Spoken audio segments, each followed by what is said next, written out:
ہوں آپ خود ان کی گفتگو سنیں اور جج کر لیں۔ سب سے پہلے تو ہماری طرف سے تعزیت قبول کیجئے آپ کے والد محترمی، اللہ تعالیٰ ان کے درجات بلند کرے۔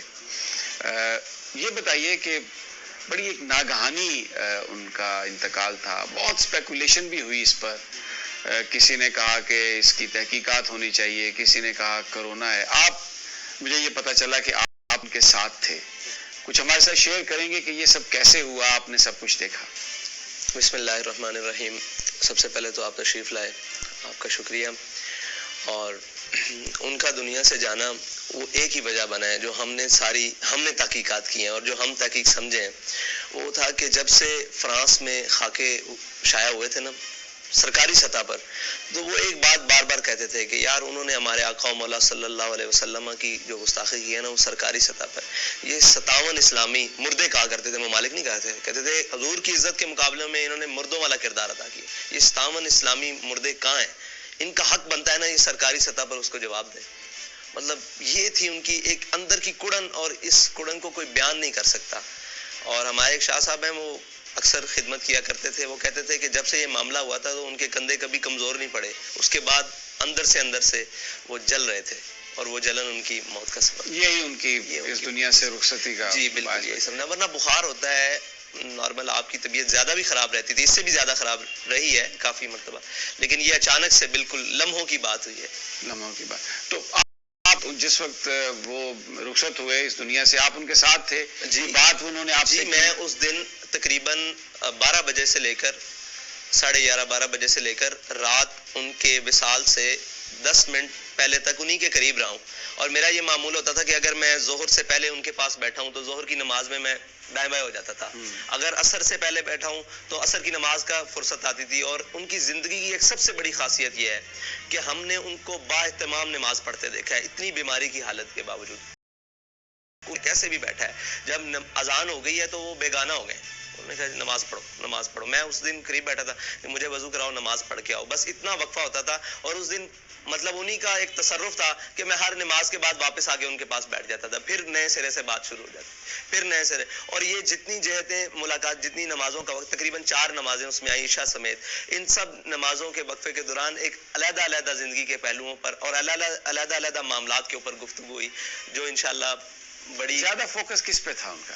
ان کی ایک ہی بات پر فوکس تھا، اور وہ بات اتنی وزنی ہے کہ کہتے تھے کہ یار ہم ہر ایک سے وفا کا تقاضا کرتے ہیں، ہم چاہتے ہیں کہ مجھ سے میری اولاد وفادار ہو جائے، میں چاہتا ہوں مطلب ہمارے گھر والے وفادار ہو جائیں، ہم جس کے ساتھ ہو جائے۔ تو کیا ہم نے کبھی سوچا ہے کہ جن کے ساتھ ہم نے اخلاص کرنا ہے ہم ان کے ساتھ پورا کر رہے ہیں؟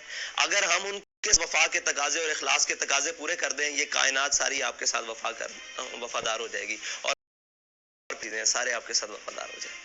ان کے بارے میں بہت زیادہ پروپیگنڈا بھی کیا گیا، کہا گیا کہ جناب کسی نے کہا کہ یہ جو فیض آباد دھرنا تھا ایجنسی کے کہنے پہ دیا، کوئی کہتے تھے کہ جی بڑا مال آیا۔ میں یہاں پر آیا ہوں ابھی، یہ میں نے دیکھا ہے آپ کی یہ جو مسجد ہے، پھر جو گھر ہے 3 کمروں کا فلیٹ، تو یہ بیان فرمائیے کہ وہ خود اس بات پر افسوس کا اظہار کرتے ہوں گے، آپ سے کبھی انہوں نے اس پر بات کی کہ یہ جو لوگ باتیں کرتے ہیں کیوں کرتے ہیں، ان کی کیا وجہ ہے؟ ایسی بات ہے کہ ان کے سامنے بھی آ کر ایک شخص نے کہہ دیا کہ جناب ہمیں نا لوگ تانے دیتے ہیں کہ آپ نے پیسے لیے ہیں دھرنے کے، تو کہتے تھے یار ایک میری بات سنو، ہم نے جیسا دھرنا دیا ہے ایسا کسی نے دھرنا دیا ہے؟ ہم بے سر و سامانی کے عالم میں جا کے فیض آباد بیٹھ گئے، ٹھیک ہے جی، شاپر کے ساتھ بارش روکتے رہے، بلکہ بغیر شاپر کے بھی بارش برداشت کرتے رہے، شیل بھی برداشت کیے وہاں۔ کہہ رہے تھے وہ بات اگلی کرتے تھے، وہ ڈیفینسو کبھی بھی نہیں کھیلتے تھے، وہ اٹیکنگ پوزیشن میں ہمیشہ رہے۔ انہوں نے اتنی خوبصورت بات کی کہ وہ بھی راضی ہو گیا، کہنے لگے دھرنا بھی ہم نے دیا، پیسے بھی ہم نے لیے، استعفیٰ بھی ہم نے لے لیا، تو ہم سے بڑا کون ہو سکتا ہے کہ ہم پیسے بھی لے آئے اور ساتھ استعفیٰ بھی لے آئے اور ساروں کو شکست بھی دے دی، اور اس بات پر بھی پیرا بٹھا دیا کہ اگر اس طرف آئندہ کوئی گیا تو ہم اس کے گھروں میں بھی گھسیں گے اور ہم اس کے نظریات کو بھی توڑ دیں گے اور ہم اس کے بت بنے ہوئے بت کو بھی توڑ دیں گے، اس کی سیاست کو بھی خیر آباد رخصت ہونے کے لیے مجبور کر دیں گے اس ریاست سے، تو ہم سے بڑا کون ہے؟ ہاں وہ مطلب یہ تو باتیں ساری سرسری ہیں، وہ ان چیزوں سے بیگانہ تھے۔ اچھا ان کی جو گفتگو ہے بھلے وہ زبان پنجابی استعمال کرتے تھے، حالانکہ ایک لینگویج ہے، لیکن انفارچونیٹلی پنجابی واحد قوم ہے جو پنجابی کو اون نہیں کرتی، باقی تمام قومیں اپنی زبان کو اون کرتی ہیں، لیکن وہ گفتگو میں اقبال کے شعر پڑھتے تھے، شیرازی کے، حافظ کے شعر پڑھتے تھے. بہت ہی ایک ایسی گفتگو تھی، اگر آپ اس کو غور کریں تو ایک ان ڈیپتھ جو میسج تھا وہ دہلا دیتا تھا. تو اکثر مطالعہ کرتے ہوں گے، آپ کے ساتھ بھی آپ کی تربیت میں بھی وہ چیزیں انہوں نے شامل کی، انکارپوریٹ کی؟ بالکل ایسے ہی ہے. میں نے تو سارا جو کچھ بھی سیکھا، اور مجھے انہوں نے ایک سبق دیا آپ کے مطلب ایکسیڈنٹ کے بعد. ایک اور ساتھی ہیں، ان کو بھی یہی سبق دیا کہ کتابیں تو 2 حرف سکھاتی ہیں، آدمی آدمی بناتے ہیں. تو ہمارے اندر جو بھی آدمیت ہے، جو بھی ہمارے اندر کوئی وصف ہے کسی بھی چیز کا، وہ انہی کا دیا ہوا ہے، انہی کا سکھلایا ہوا ہے. اور ان کے اندر ایک خاصیت تھی کہ وہ اپنی ہر چیز کو جو ان کے ساتھ منسلک تھی بوانگے دوہل آن کرتے تھے. لوگوں نے کا استعمال کریں، اس سے بہت فائدہ ہوگا تھا. کہتے تھے جلے ہو ضرورت اگر میں پنجابی گل نہ کر لوں، میرا اندر ہی پورا نہیں ہوتا، مینو جی گل سمجھا آتا مزہ ہی نہیں آتا. مطلب وہ پنجابی میں کہتے ہیں مجھے بات سمجھانے کا مزہ ہی پورا نہیں آتا. تو وہ جو بھی ان کے ساتھ منسلک چیز تھی نا، نہ انہوں نے اپنا لباس بدلا، نہ انہوں نے اپنی وضاقتہ بدلی.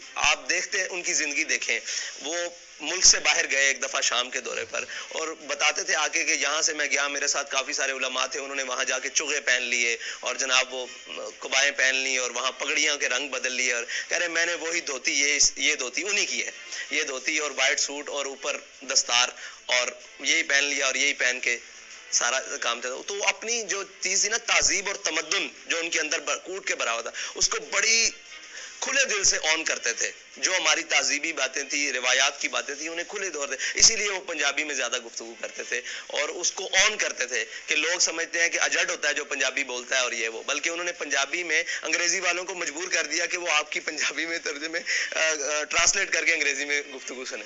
اچھا یہ بتائیے کہ انہیں اندازہ تھا جب وہ اتنے بیمار رہے کہ شاید اب وقت رخصت آ پہنچا، گفتگو سے کچھ آپ کو اندازہ ہوا؟ جی میں ان کے قریب تھا، یہ ان کا روحانی تصرف کہہ لیں کہ انہوں نے میرے ساتھ ساری وہی باتیں کی ہیں جو آج رونما ہو رہی ہیں یا آئندہ آنے والے وقت میں رونما ہوں گی. لیکن میرا ایک مرتبہ بھی خیال نہیں گیا کہ آپ دنیا سے جانے کے لیے یہ ساری باتیں میرے ساتھ کر رہے ہیں اور مجھے سمجھا رہے ہیں کہ رشتہ داری کا کیا تعلق ہے، وزاداری کیسے رکھنی ہے، کس کے ساتھ کیسے تعلقات ہیں میرے، ان کے ساتھ کیسا اٹھنا بیٹھنا رکھنا ہے، تمہارے پر یہ ذمہ داری ہیں، یہ ذمہ داری ہیں، یہ ذمہ داری ہیں.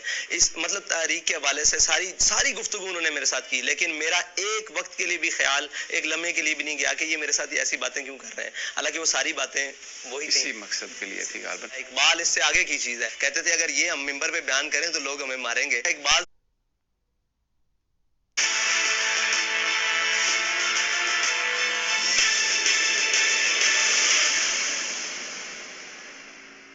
اچھا، سب سے زیادہ ان کو کیا چیز اریٹیٹ کرتی تھی جس سے وہ ملک کے حالات یا پریشان تھے بہت زیادہ، اگر میں آپ سے پوچھوں تو؟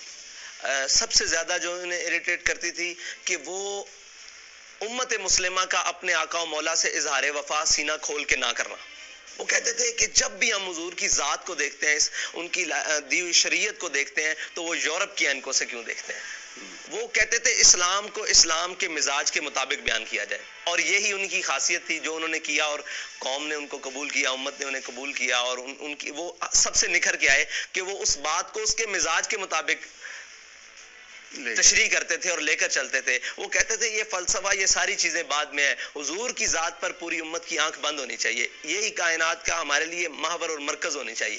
اچھا، یہ ان کا بڑا ایک ووکل سٹینڈ ہوتا تھا، وہ بالکل پرواہ نہیں کرتے تھے. پریشر بھی حکومت کے بہت زیادہ پڑتے ہوں گے، تو اس کا آپ بھی ان کے ساتھ تھے تو ظاہر ہے آپ بھی اس کو فیس کرتے ہوں گے. اس پریشر سے نکلنے کے لیے یا اس چیز کو، سچویشن کو ہینڈل کرنے کے لیے کیا کرتے تھے؟ کوئی خاص دعائیں؟ صرف ایک لمبا ایک دعائیں مانگتے ہوں گے، وہ صاحب ظاہر ہے ان کی دعائیں تھیں، سحر گاہی تو ان کے لیے کمال تھا.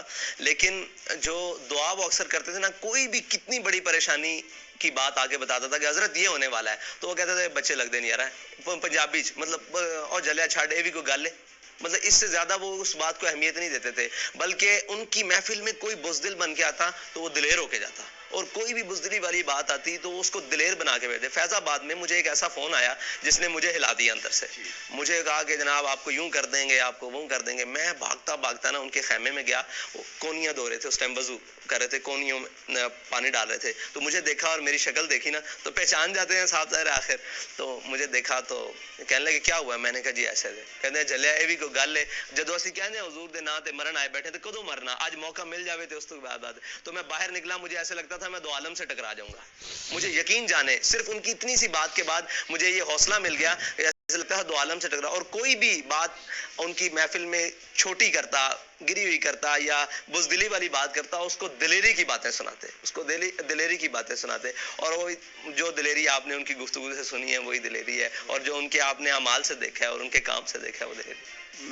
آپ کی انہوں نے پرورش کی، پورا آپ کو سب کچھ سکھایا، آپ نے انہی سے سارا علم سیکھا، شعر وہ بڑے پڑھتے تھے، آپ کے ساتھ بھی کبھی اس طرح کی کوئی انہوں نے ہوتا تھا مقابلہ؟ جی میرے ساتھ ایک میں نے علامہ اقبال کا شعر پڑھا، اس کے اندر میں نے اضافت غلط کر دی، میں نے جان بوجھ کے غلط کر دی؟ نہیں، میں ویسے بول جی میرے علم میں نہیں تھی یہ بات، میں نے تو اپنے طور پر میں نے کہا جی میں نے یہ شعر یاد کیا ہے، تو یہ شعر میں نے اضافت غلط کی، رقابت علم و عرفان ہے تو میں نے رقابت علم و عرفان کہہ دیا، تو کہنے لگے اے طفل تب سے شوق ہم آغوشی ہے ہمیں جب کہ تجھے رکھتا تھا گہوارہ کنار میں، کہ ہمیں تب سے یہ کام آیا ہے کہ جب تو اتنا چھوٹا سا تھا، نہیں یہ تو پہلے بیٹھو سیکھو، پھر ہم نے حضرت سے سبکن اقبال پڑھا، اور اقبال کہ وہ اتنے بڑے شہدائی تھے، اور اقبال وہ کہتے تھے لوگوں نے اقبال کو یہی پڑھا ہے چین و عرب ہمارا ہے، ہندوستان ہے ہمارا ہے، اقبال اس سے آگے کی چیز ہے، اور وہ حضور کی بات بڑی سینہ کھول کے کرتا ہے، اور آ کے جو پڑھے لکھے لوگ تھے انہیں مجلس میں کھول کے کہتے تھے یہ ذرا دیکھنا اقبال نے کیا لکھا ہے،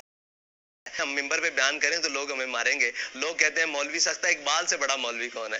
اقبال سے فرمایا حضور کے دین کی جس کو سمجھ آ جائے نا وہ ساری کائنات میں آگے نکل جاتا ہے، اس بات کو سمجھنے کی ضرورت ہے، اور وہ اس فوکس پہ اس مطلب بات پہ فوکس دیتے تھے کہ حضور کے دین اور حضور کے فرامین میں امت مسلمہ کی کامیابی ہے، نہ کہ یہ دائیں بائیں ہمارا دوڑنا ہے۔ اچھا، آپ کی گفتگو سے مجھے ابھی یہ اندازہ ہو رہا ہے کہ کیونکہ اگرچہ وہ بیمار بھی تھے، آپ سے باتیں بھی کرتے رہے، لیکن آپ کو کچھ اندازہ نہیں تھا کہ یہ اس طرح سے وہ رخصت ہونے والے ہیں، پھر یہ اتنی بڑی جماعت ہے اس کی اب آپ کے پاس اس کو آپ لیڈ کریں گے، لیڈ کر رہے ہیں، تو اس چیلنج کے لیے آپ تیار تو نہیں تھے، تو پھر ہمت اور سارا جذبہ کیسے آپ نے اپنے آپ کو ایڈجسٹ کیا اب اس کام کے لیے؟ میں 2015 تک بلکہ 16 تک اپنے والد صاحب کو بالکل ساتھ رہا ہوں، میں نے ان کی ڈرائیونگ بھی کی ہے، سفر حضر بھی کی ہے، لیکن 2016 کے بعد انہوں نے مجھے میدان عمل میں پیچھے رہ کے ہر کام کرنے کے لیے کہا، مطلب جو بھی کام ہوتا، جیسے آپریشنل معاملات ہیں جتنے بھی تحریک کے، وہ مجھے کہتے اس کو کہو یہ کرے، اس کو کہو یہ کرے، مطلب خود پریکٹیکلی کرسیاں لگانے تک، ہر معاملات تک، پھر ہر میدان میں مجھے انہوں نے آگے رکھا۔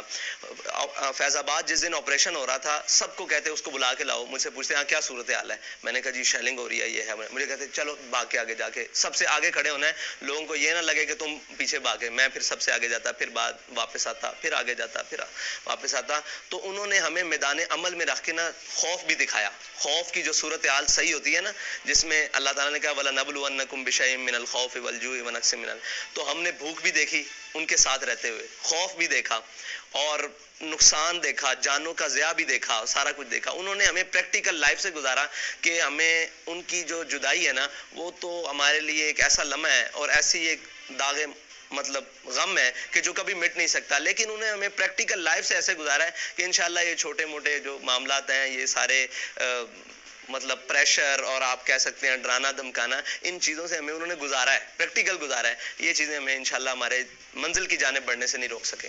اچھا، اب چونکہ ہر نظر آپ کی طرف ہے، اور جس احتجاج کی وجہ سے یعنی وہ بیمار تھے اور اس احتجاج میں انہوں نے شرکت کی، پھر وہ اس دنیا سے بھی چلے گئے، ایک معاہدہ ہوا تھا گورنمنٹ کے اور تحریک لبیک کے بیچ میں، پوری جو اس وقت نوجوان پاکستان کے ہیں وہ اسی کی طرف دیکھ رہے ہیں، سوشل میڈیا پر بھی ہے، 16 یا 15 شاید اس کی تاریخ ہے اگلے ماہ کی، تو کوئی حکومت سے کوئی بات چیت ہو رہی ہے اس حوالے سے؟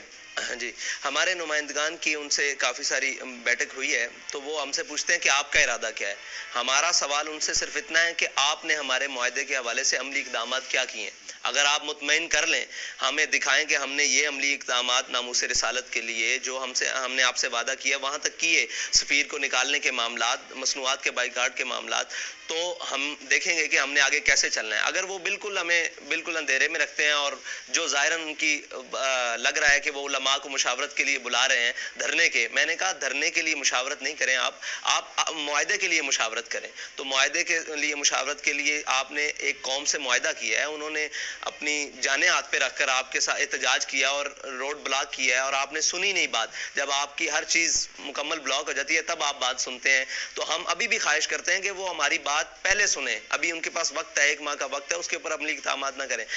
اگر نہیں کریں گے تو پھر ہمارے والد صاحب کی سنت ہمارے سامنے بالکل واضح طور پر موجود ہے، ہم اسی ٹریک پر چلیں گے.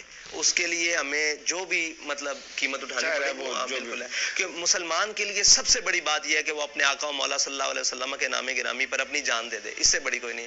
آپ دیکھیں کہ ایک عالم ہو، ایک مذہبی آدمی ہو، اس کا سٹانس بھی ناموس رسالت پر وہی ہوتا ہے، اور ایک جس نے کبھی مسجد کی طرف منہ بھی نہ کیا وہ اس کا سٹانس بھی ایک ہوتا ہے. کیونکہ علامہ اقبال کہہ گیا کہ وہ فاقہ کش جو موت سے ڈرتا نہیں ذرا، روح محمد اس کے بدل. یہ روح محمد ہے، حضور کی ذات جو ہے نا یہ روح محمد ہے. ان کی ناموس اور ختم نبوت کے اوپر جو بھی کوئی معاملہ ہوگا نا یہ امت کھڑی ہوگی، اور امت کا اکٹھا ہونے کا سبب بھی یہی ہے. ورنہ علامہ خادم حسین رضوی نے نہ پیسے بانٹے ہیں، نہ کوئی اور معاملات کیے ہیں، نہ جائیدادیں ان کے پاس تھیں، نہ کوئی ایسی چیزیں تھیں. انہوں نے حضور کی بات کی، اور وہ روح جو ہے نا روح محمد وہ امت کے دلوں میں دماغوں میں دوبارہ پھونکی ہے، تو امت دوبارہ اکٹھی ہوگی. اور اس سٹانس کے لیے انشاءاللہ ہم آخری حد تک جانے کے لیے تیار ہیں. ہم حکومت ہمارے ساتھ معاہدہ کرے جو اس نے بات کی، اگر نہیں کرے گی تو پھر ہمارے پاس دوسرا راستہ ہے جو ہمارا قانونی آئینی سارے حق ہیں. بہت بڑا جنازہ ہے. انہوں نے ہماری نظر میں افراد کی قلت یا کثرت ہیچ رکھی ہے. میں انہیں اس سے آگے کا آدمی سمجھتا ہوں.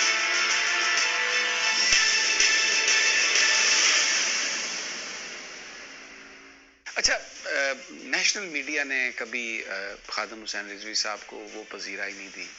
جب وہ احتجاج کی کال کرتے تھے تو خبر تک نہیں آتی تھی. ہر جگہ پر پابندیاں لگائی جاتی تھی. پھر جب ان کے انتقال کی خبر آئی تو جنازے کا بھی اعلان ہوا، لیکن وہ بھی میڈیا پر بس بہت چھوٹا سا ٹکر کہیں چلا، کوئی کسی نے گاڑی نہیں دی کوئی. لیکن وہاں پر جو لوگوں کا ایک جمع غفیر تھا، تو بہت سارے لوگوں نے اس کی اس طرح سے وضاحت کی کہ امام حنبل سے وہ کوٹ کیا کہ ہمارے جنازے ہماری صداقت کی گواہی دیتے ہیں. تو آپ یہ بتائیے، جب آپ ان کو ان کے آخری سفر کے لیے لے کے چلے اور وہاں پر پہنچے مینار پاکستان، آپ کو امید اور توقع تھی کہ اتنے لوگ آئیں گے؟ جب مجھے لوگوں نے کہا کہ بہت بڑا جنازہ ہے، رستے میں فون کریں بہت بڑا جنازہ ہے، میں نے ان سے کہا کہ پہلے یہ سوچو کہ جس شخص کو ہم جنازے کی طرف لے کے جا رہے ہیں یہ کتنا بڑا ہے. مجھے معلوم تھا، میں ان کے ساتھ رہتا تھا. یہ چیزیں ہیچ انہوں نے ہماری نظر میں افراد کی قلت یا کثرت ہیچ رکھی ہے، معاملات کی قلت اور کثرت ہیچ رکھی ہے. بہت بڑا جنازہ ہوا، اس میں کوئی شک نہیں ہے، لیکن ہمارے نزدیک ان کی وہ تو دنیا کے لیے ہے کہ ان کے معاملات، میں انہیں اس سے آگے کا آدمی سمجھتا ہوں. ان کی شان اس سے آگے شروع ہوتی ہے، ان کا مقام اس سے آگے شروع ہوتا ہے. جنازہ کی گنتی تو بات کی بات، یہ جو ان کے رسم چیلم ہوا ہے اس پر ہی لوگ گنے نہیں جا سکتے اللہ تعالیٰ نے ان کے لیے. تو یہ جو عاشق ہوتے ہیں نا ان کی باتیں مختلف ہوتی ہیں، اور میں انہیں اس سے آگے کے مقام کا آدمی سمجھتا ہوں. اور بے شک امام احمد بن حنبل نے فرمایا تھا کہ تمہارے اور ہمارے درمیان جنازے فیصلہ کریں گے. تو جتنے بھی آپ نے دور دیکھے، یعنی کہ مشرف سے لے کر اور عمران خان تک، ان سب کو یہ پیغام دیا کہ حق اور باطل کے درمیان اگر تم افراد کی کثرت سمجھتے ہو تو لو، افراد کی کثرت ہمارے لیے کوئی معنی نہیں رکھتی، وہ ہم جب چاہیں اکٹھی کر لیں. اگر ہم دنیا سے جائیں تو ہم ایک پیغام دے کر جاتے ہیں کہ عاشق کا جنازہ ہے. اچھا، آپ کی جو تنظیم، بہت سارے لوگوں کا یہ خیال، آپ کی جماعت نے بہت ووٹ لیے، لیکن شاید ابھی تنظیمی سٹرکچر ویسا نہیں ہے جیسا دوسری پارٹیز کا ہے، جس کی وجہ سے شاید آپ کی حمایت ہے گراس روٹ لیول پر، اس کو آپ ووٹ کی طاقت میں ٹرانسلیٹ نہیں کر سکے.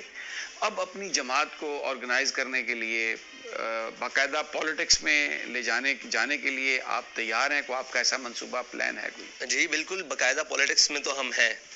قومی دھارے میں ہم موجود ہیں, ہمارے مخالف قومی دھارے میں نہیں آ رہے, ہم الحمدللہ موجود ہیں. وہ قومی دھارہ یہ ہے کہ ہم الیکشن میں باقاعدہ الیکشن کمیشن میں رجسٹرڈ ہے, ہم نے 2018 کا الیکشن کنٹیسٹ کیا, اس کے پہلے بھی این اے حلقہ 120 میں نواز شریف کے خلاف مرحوم کلثوم نواز صاحبہ کے خلاف ہم نے الیکشن کنٹیسٹ کیا, اور جتنے بھی 3-4 تھے نام کے الیکشن کی ضمنی انتخابات. آپ کی جماعت کی بڑی کامیابی تھی, آپ نے بلاول بھٹو کو لیاری میں شکست دی, آپ کے ایک ورکر نے. یہ یعنی میں as a student of politics سے سمجھتا ہوں کہ یہ ایک سب سے بڑا واقعہ تھا 2018 کے الیکشن کا. جی بالکل, واقعہ تو بہت بڑا تھا, اور ایسے بہت سارے واقعات تھے, لیکن وہ نام کیا ہے بے دہانی کے اور بے دلی کے, اور جن سے دل لگی نہیں تھی ان کی نظر ہو گئے.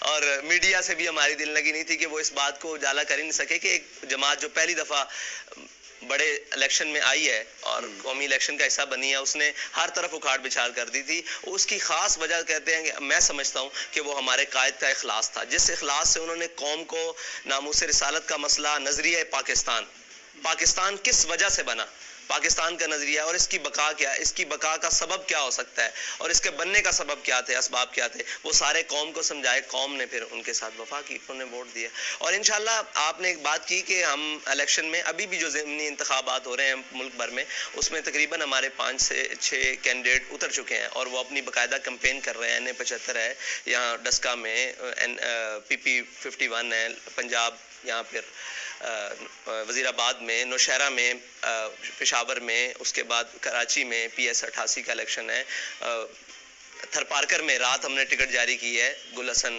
رحیمو صاحب کو, وہاں انشاءاللہ. تو تنظیم کو بہتر بنانے کے لیے میں یہ سوال اس لیے کر رہا ہوں کہ مجھے یہ بتایا گیا تھا کہ آپ جو پارٹی ہے اس میں ڈاکٹرز, انجینئرز اور یوتھ, خواتین, ان کی پارٹیسپیشن کے لیے خاص طور پر آپ وہ جو تنظیمی سٹرکچر ہے اس کو ریفارم کریں گے, اس کو لے کے آئیں گے. جی وہ مجھے 6 مہینے قبل حضرت کے وصال سے, مطلب ہمارے قائد محترم کے وصال سے قبل یہ مجھے ٹاسک ملا تھا کہ آپ تنظیمی, میں as a deputy secretary general کام کر رہا تھا, تو مجھے یہ ٹاسک ملا تھا. میں نے سندھ, پنجاب, بلوچستان تمام صوبوں کے دورے کیے.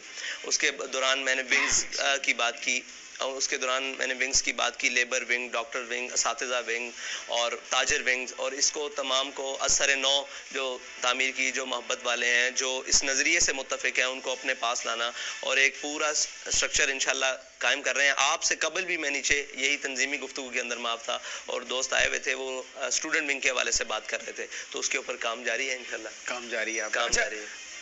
آپ کیا میسج کیا دیں گے تحریک لبیک کے لوگوں کو جو دیکھ رہے ہیں آپ کی طرف؟ ظاہر ہے جو ریچ خادم حسین رضوی صاحب کی تھی اس تک جاتے جاتے تو آپ کو بڑا ٹائم لگے گا, کیا میسج آپ انہیں دیں گے؟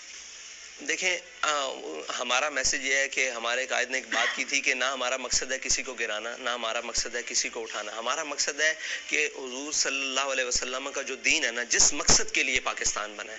دیکھیں آپ ایک گاڑی لیتے ہیں, گاڑی کے اندر آپ پانی نہیں ڈال سکتے, آپ اس کے اندر پیٹرول, گاڑی کے اندر ڈیزل نہیں ڈال سکتے. یہ ملک بنا ہے اسلام کے نام پر, اس میں آپ سوشلزم چلائیں, کمیونزم چلائیں, سیکولرزم چلائیں, جمہوریت چلائیں, سارا کچھ چلائیں, لیکن آپ اسلامی نظام جب تک اس کو نہیں لاتے, جب تک حضور صلی اللہ علیہ وسلم کے دین کا یہاں پر پرچار نہیں ہوتا, یہ ملک بہتری کی طرف نہیں جا سکتا. یہ ملک اس مقصد کے لیے بنا ہے. ساری جماعتیں یہی کہتی ہیں, لیکن عملی طور پر ہمیں نظر نہیں آتا کہ وہ یہ کام کرتی ہیں. تو اگر کوئی آپ کے ساتھ الائنس کرنے کی کوشش کرے, اتحاد کی کوشش کرے, آپ اپنی جدوجہد پر فوکس کریں گے یا کوئی اس طرح کے ایونیوز ڈھونڈیں گے؟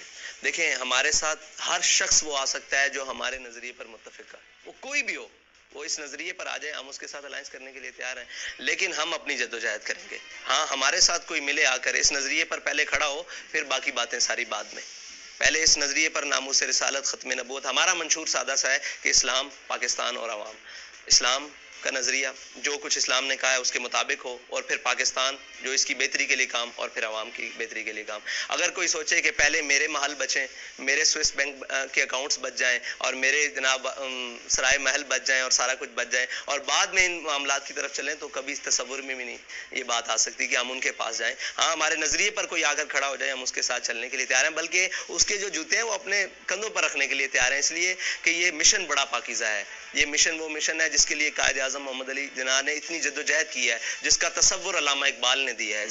تو اچھا آخر میں آپ سے ایک پھر بالکل کلیئرٹی کے ساتھ آپ کیا کہیں گے جو لوگ آپ کو دیکھ رہے ہیں کہ 16 فروری وہ جو ڈیٹ ہے اگر اس معاہدے پر عمل درآمد نہیں ہوا تو کیا کریں گے آپ، کیا کہیں گے آپ اپنے دوستوں ساتھیوں کو؟